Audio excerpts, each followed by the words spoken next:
Contrairement aux années précédentes où l'essentiel des travaux post-récolte se faisait manuellement, c'est le ronflement des batteuses d'arachide qui occupe l'atmosphère dans les champs. Mais cette forte mécanisation du secteur agricole par le gouvernement du Sénégal n'est pas sans conséquences néfastes dans le monde rural. Beaucoup d'accidents sont notés dans l'utilisation de ces engins. Le gouvernement du Sénégal, par le biais de la Direction régionale du développement rural, a donc décidé de miser sur la formation des producteurs pour limiter les dégâts.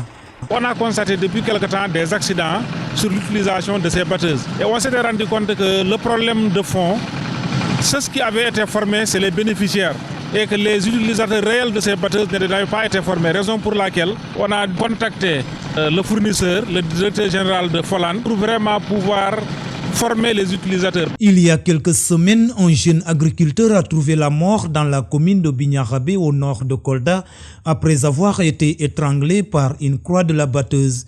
Un drame certainement évitable si seulement le port vestimentaire et certaines mesures sécuritaires avaient été respectées. Mort d'homme qui a poussé les autorités au niveau de la DRDR de sensibiliser les gens davantage à les méthodes d'utilisation de ces batteuses. Ils ont mis l'accent sur des mesures sécuritaires, le port vestimentaire et aussi comment utiliser à bon escient le matériel. Ces dernières années, la région de Kolda a fortement bénéficié de matériel agricole.